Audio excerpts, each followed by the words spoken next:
It is a truth universally acknowledged that there is no such thing as a good story without characters. So I'm going to take you through writing a critical essay about character.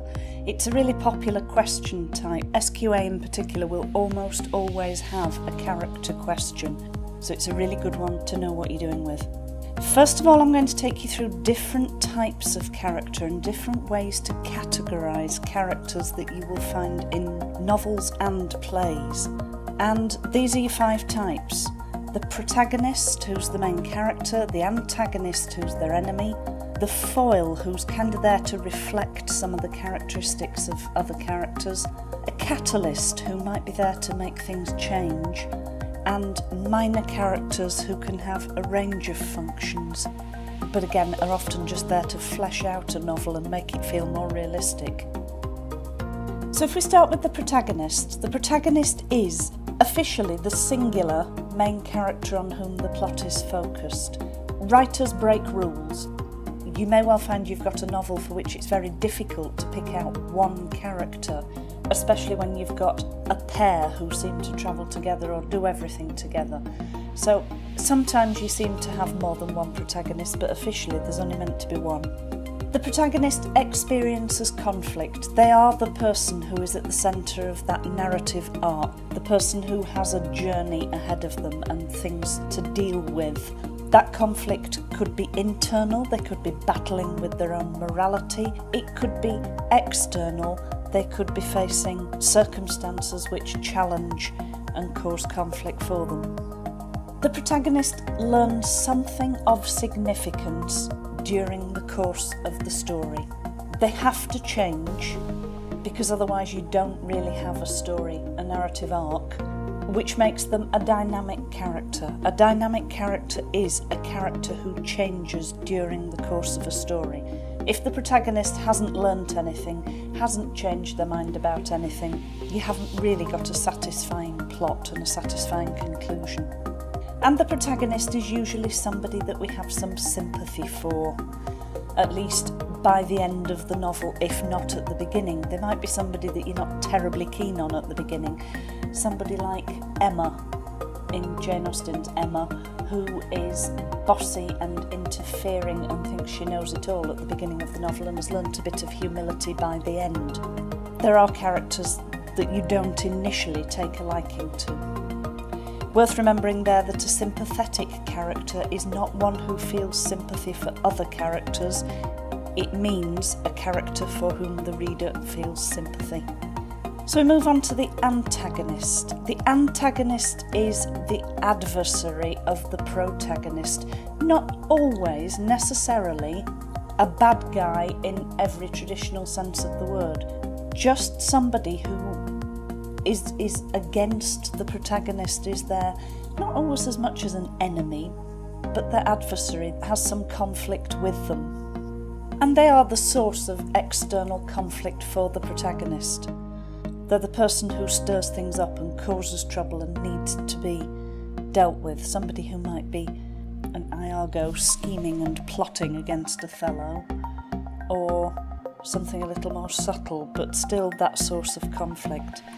And they are quite often an antipathetic character. Somebody for whom you have antipathy is a character that you don't like, a character for whom you feel dislike. But the antagonist is sometimes conflicted, and that allows you to have a bit of limited sympathy for them. You know why they are the way they are. Curly in Of Mice and Men is the antagonist, but you know that his resentment comes from feeling inadequate because he's a small man. And that allows you to have a little bit of pity, I think, even if not genuine empathy for him. And the antagonist is sometimes somebody who is misled or misinformed, and that means that their antagonism is a little bit more understandable.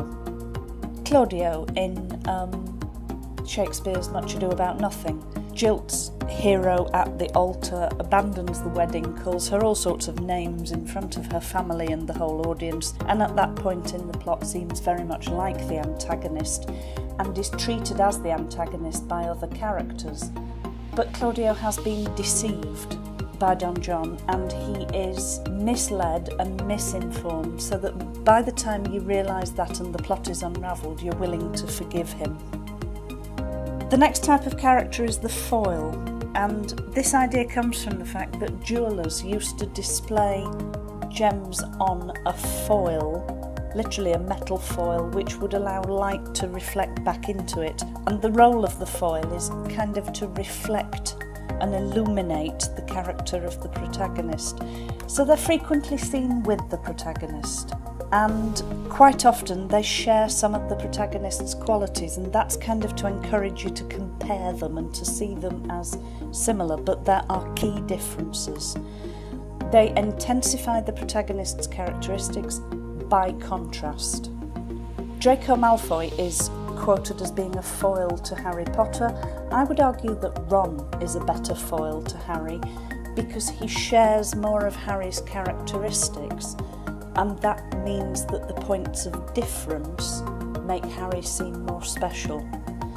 So that's the point, that they intensify your understanding of the protagonist by being different and by inviting that comparison.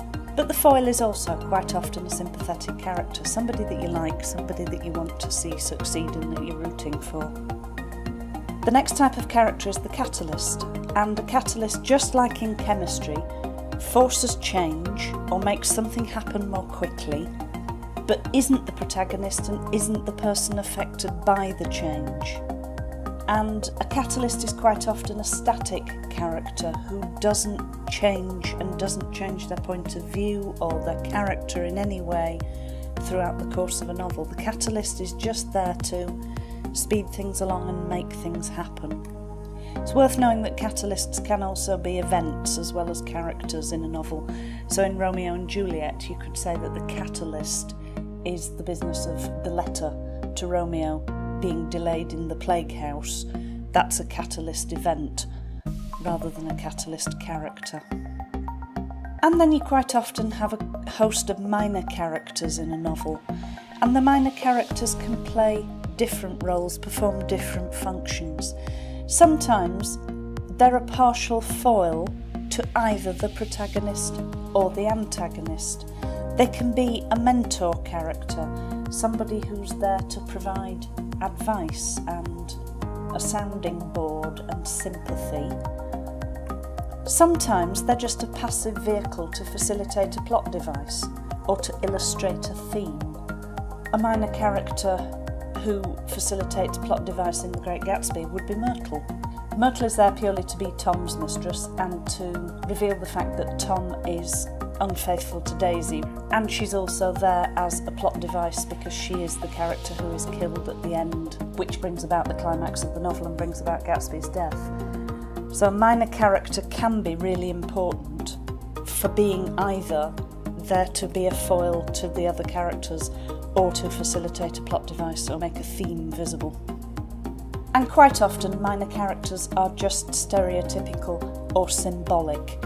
If you need to illustrate a characteristic in an antagonist who treats women badly, then you need to bring in a minor character so that the audience can see him treating this woman badly, so that they draw their own conclusions about the way he treats all women. So sometimes your minor character can be a stereotype to allow that exposition of character to take place.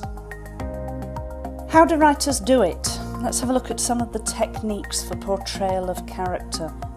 The first one, and sometimes the clumsiest, is exposition. They just tell you what the character is like. And it's one of those things that if you're doing creative writing, the mantra you will hear is show, don't tell. Don't tell me that this person is selfish. Let me see them doing something selfish and draw my own conclusion. So the next technique that I would talk about would be narrative. You narrate the character doing the things that reveal the characteristics that you want your audience to see. Equally useful is dialogue. If you have your character in conversation, they can choose their own words, they can reveal themselves. If you've got a third-person omniscient narrator, you can have an element of interior monologue where we see not only what the character has to say, but also what they're thinking and And that's a technique that an awful lot of writers use a lot of the time for giving us that insight into a character's motivation and for creating dramatic irony, because it then makes the reader privy to something that the other characters don't know. And finally, anecdote, and that's often a very useful technique for providing backstory. Let's think of Mice and Men, where Steinbeck wants us to know that George used to treat Lenny cruelly but has learnt his lesson. Allowing George to tell that anecdote prevents it from being just boring exposition, and it brings it to life because George can then, through his use of dialogue, overlay his character and his remorse onto the facts that Steinbeck wants us to know. So anecdote makes another really useful technique. And characters in a novel always exist with a fourth dimension, and that fourth dimension is always time. So unlike structure questions, character questions encompass the entire text. Structure questions tend to be pegged to openings, endings, climaxes, turning points, and you can often answer quite specifically on a fairly narrow section of a novel. Character questions require a broader knowledge. They need you to know what somebody's like at the beginning, what they're like at the end, because a character might change. Characters should change, because otherwise there's no learning, there's no development, there's no narrative arc. And if that is the case and the character is dynamic and the character changes, you will need to analyse the techniques the writer uses in order to create that dynamic character and show them changing, and that will go back to the techniques we've already talked about. So, how do you write for impact? How do you get a really striking essay out of this? Start by having a really clear answer. So character A in novel X by author Y, because those are the bits you always have to put in straight away so that the examiner knows what you're writing about. And then the bit I've put in red here, a complex character for whom the reader feels some sympathy. That's a term you need to have extracted from the question. So what you're doing there is putting the wording of the question into your introduction to show that you've understood it and you're planning to answer it, and you've picked an appropriate character to enable that to happen. SQA's questions tend to be focused on with reference to appropriate techniques. So you need to talk about 3 techniques that an author uses. So go back to what we said about exposition, narrative, dialogue, interior monologue and anecdote. Pick the 3 that are most appropriate. Why 3?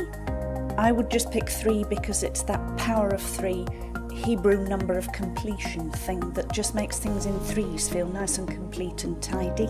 And then you need to make 2 assertions about the character that show that you are responding to the question in an appropriate way, that you have knowledge about this character that you can then unpack and develop to show that you know why this character fits the question. So that's what I've done with that little section in blue. And this contributes to the reader's appreciation of the theme of whatever it is, because quite often questions want you to show how this adds to your understanding of the text as a whole. So showing that you're aware of theme is a good way to acknowledge that as well. Then work towards your answer methodically.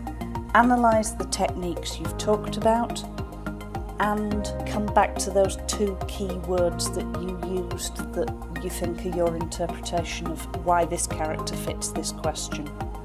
Always evidence your points from the text. Quote extensively and relevantly to prove that your writing is grounded in your knowledge of the text as a whole, because that is one of the strands that you'll be marked against.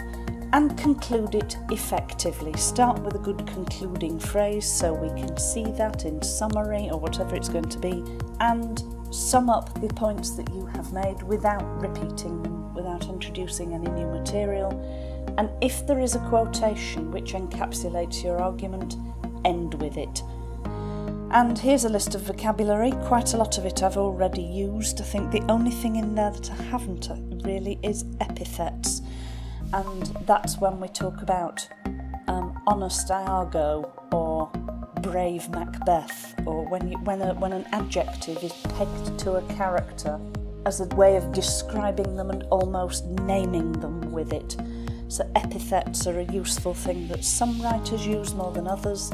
If you've got an author who uses them, they're well worth talking about. If you have any further questions, please feel free to leave them in the comments and I'll do my best to get back to you.